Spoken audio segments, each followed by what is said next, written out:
All right, guys. So before y'all get into this, I wanted to record a video just kind of talking about the assignment and stuff like that because this is something um, new for our class and something that we're going to do quite a bit. And so what that is it's a SHEG. And so what that stands for is a Stanford History Education Group.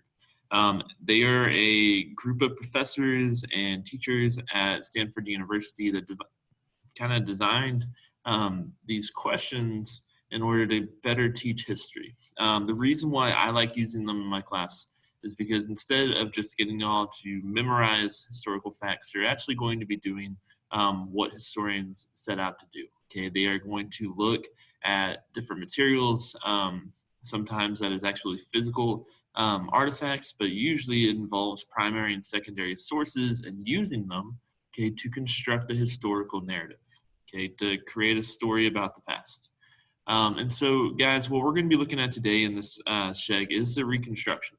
Okay, so before you get to the assignment, make sure that you go through the notes and that you look that over. That's going to be a big help.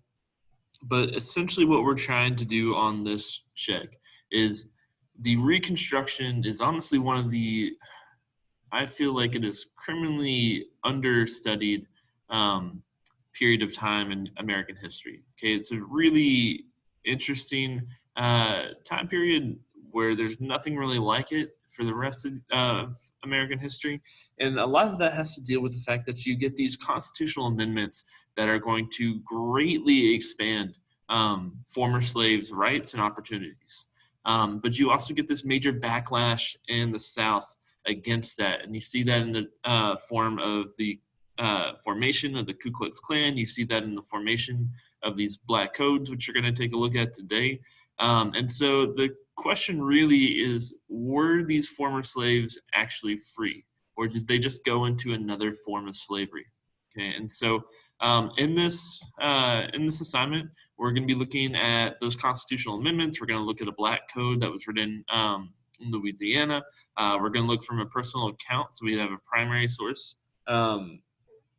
from a former slave, and then we'll look at a couple other documents. But essentially, what we are trying to answer is, were African Americans free during Reconstruction? Okay, so guys, you are going to be answering these Reconstruction guiding questions. Okay, but in order to do that, you need to click here to access the documents. Okay, so I'm going to open this up so you can see what that looks like. Sorry, my computer is slow. Okay, while that loads up, I wanted to at least go over one with y'all so you can kind of see how Mr. G breaks down documents. Okay, so once again, okay, our essential question is, were African Americans free during Reconstruction? So before we do anything, when we sit down and we're looking at a document, that's the question we need to have in the back of our mind: is how is this document going to help me answer that question, right? And so usually we would do this in class, but we're not in class. So, guys, you would think that I would start up at the top, but every single time I start looking at a document, I don't actually look at the top. The first thing that I look at is the bottom. Okay, so usually on these, I'm going to give you some vocabulary. So we're going to look at jurisdiction, that is legal control. So if it's in someone's jurisdiction, that means that they have the right to make legal decisions on that. Naturalized are people that are made citizens. So if you're a natural citizen, you're born here, but if you're naturalized, then you're given that citizenship. Abridge is the limit. Okay, and then immunities are your rights. So when we think rights, we're thinking kind of like Bill of Rights, stuff like that. Okay.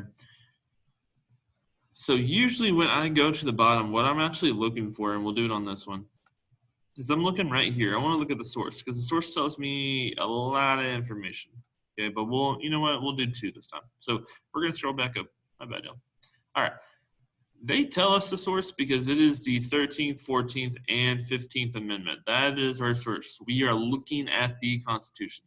Okay, so it is the Reconstruction Amendment. So first thing I'm going to do, okay, is I'm going to go to the bottom. I'm going to look at my vocab. If I have any vocab, I'm going to look if there's a source. It doesn't say a source, but if I come back up to the top, I know that the sources that I'm looking at are the 13th, 14th, and 15th Amendment.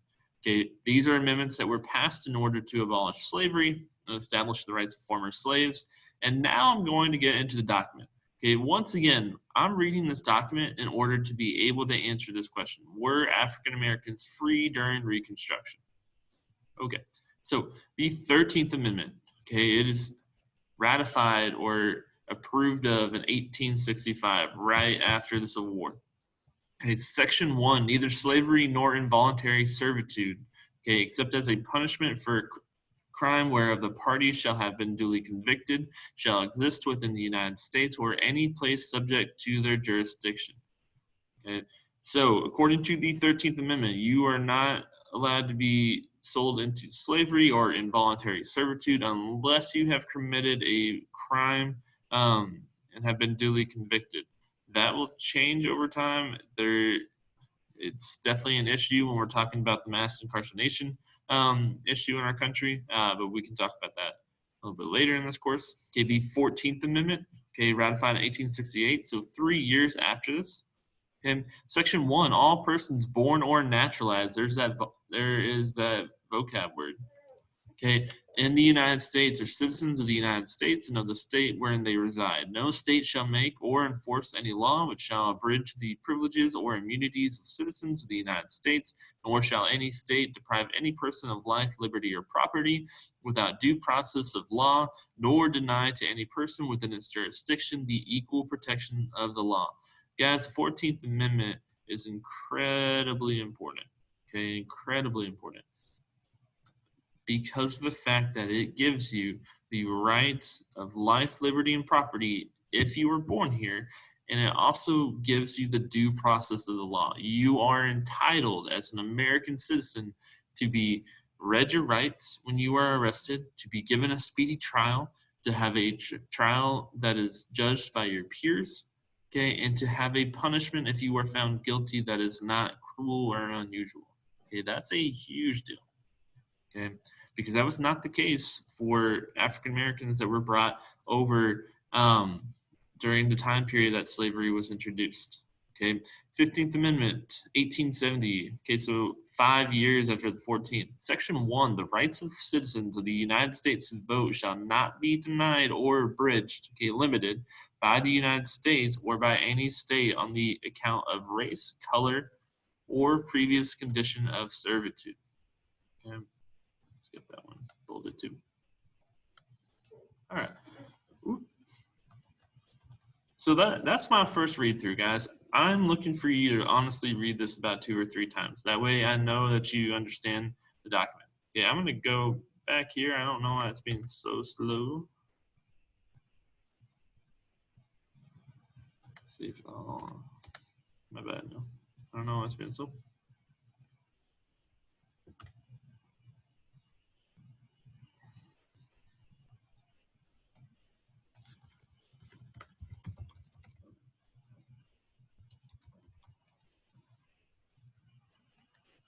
Okay, it's gonna pop up. I don't know why it's being done this morning, but that is what it is. All right, so this is what it's gonna look like. Okay, you're gonna have these guiding questions right here. Okay, we are just focused on this. We'll do something with this tomorrow. Okay, but now I'm gonna look at the guiding questions. So document A, the Reconstruction Amendments. When were the 13th, 14th, and 15th Amendments passed? Okay, so now I'm gonna go back. And go back here. And I don't know why these are being dumb, but oh well. Okay, and then if I look at this, okay, 13th Amendment is 1865, 14th Amendment is going to be 1868, 15th Amendment is going to be 1870. So I'm going to say something right here that the 13th was issued in 1865 and so on, okay? Why do you think they were passed? Okay. So obviously, like, I would love your own independent ideas, but hey, let's say I'm lost and I'm trying to look. Okay, one, I should be kind of able to tell from all these amendments that they have to deal with giving back rights to the former slaves, right? To stop slavery, to give them citizenship, to make sure that those people that are free now have the right to vote despite not being white or something like that. Okay. And then if I'm really lost, I mean, they tell you right here, right? They say they were passed in order to abolish slavery and to establish the rights of former slaves. Okay. So I could definitely write that right here. What rights did they guarantee for American citizens?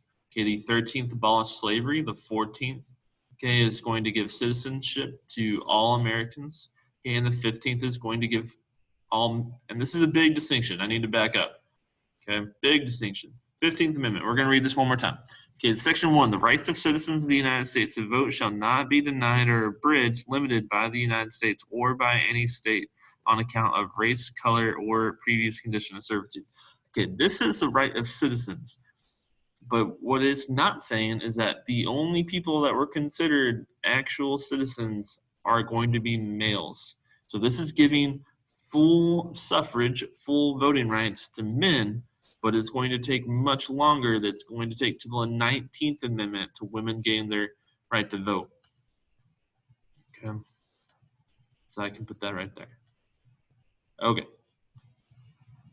Now let's take a look at the second one, and then I'm going to let y'all go ahead and do your thing. Okay. Okay. So once again, I'm actually not going to start up at the top. I'm going to scroll down because I don't want to know what the source is, because the source tells me a lot of information. So the source is apparently a black code from Opelousas. I have no idea how you say that. Louisiana, from July 3rd, 1865. Okay, this is very close to the end of the Civil War, right? Okay, very close to the end of it. And honestly, let's.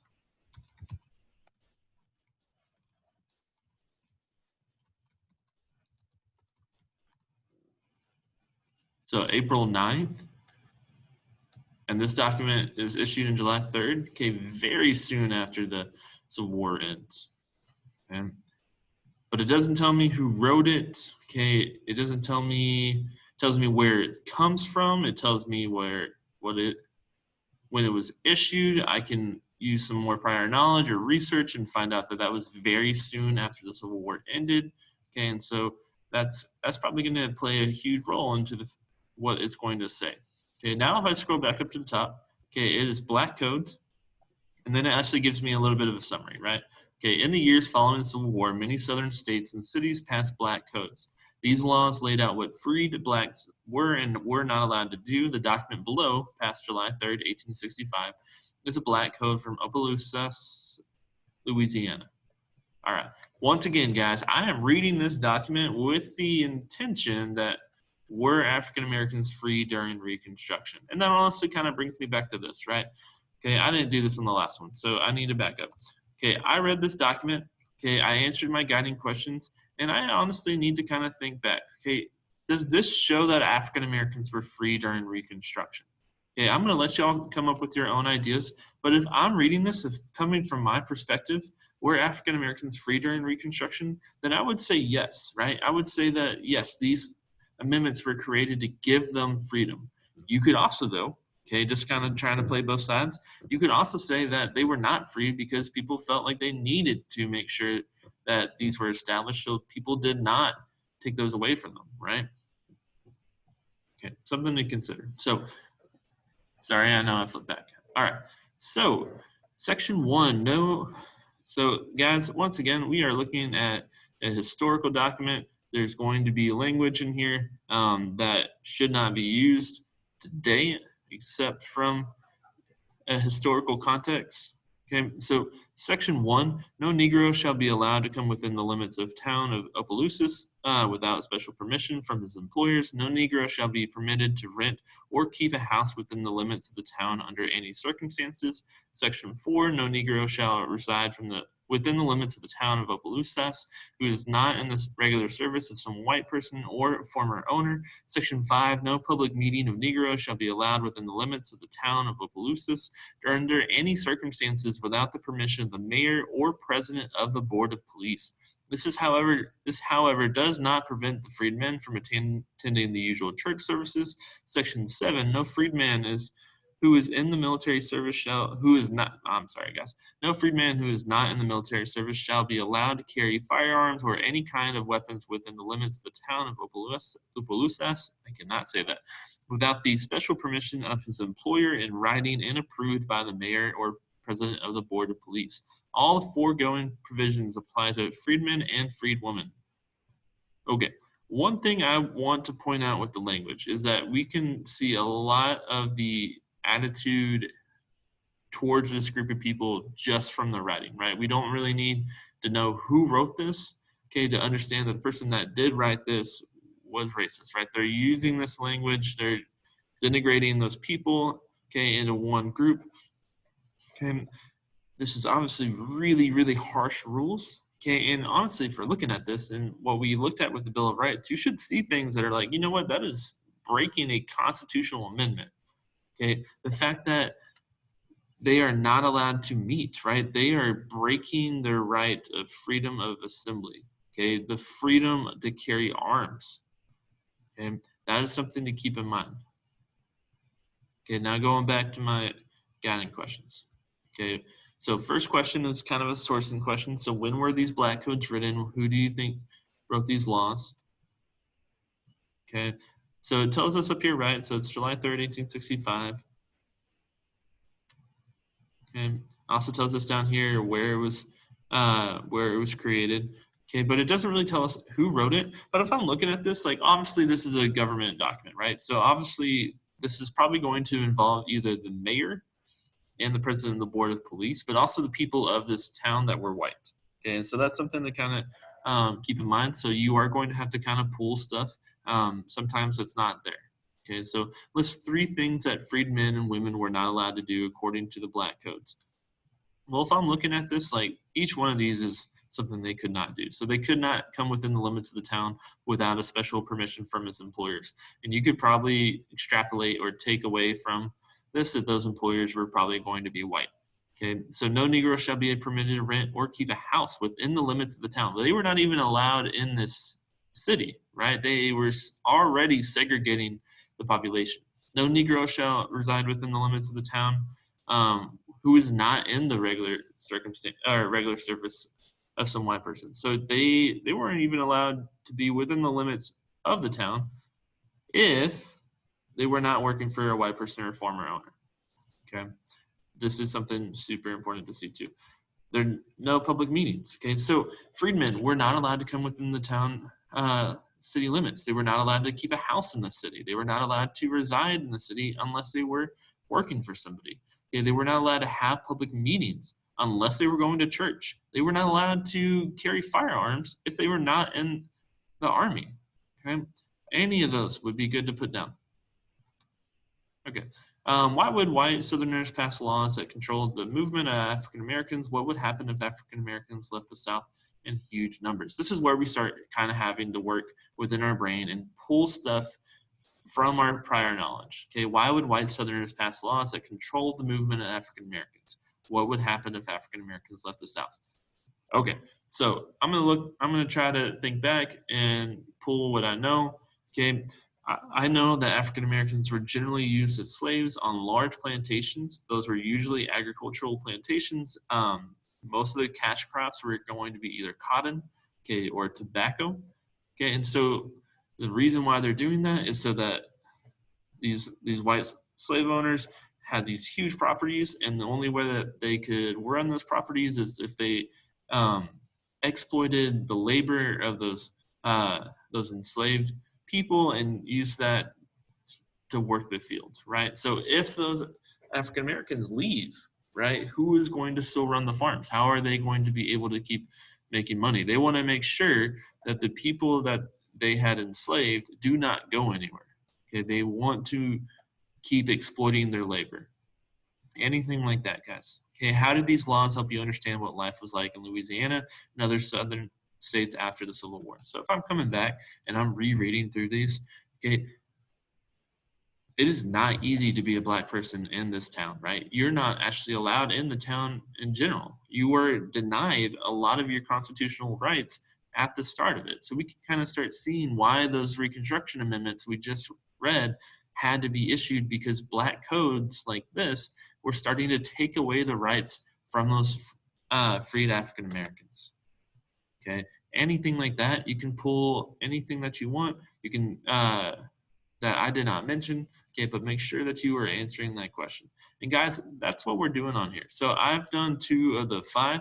Okay, you should get the other 3 done today. We're going to take our evidence, we're going to take our research, and we are going to use that in a writing tomorrow. But I want you to really focus on finishing this stuff today.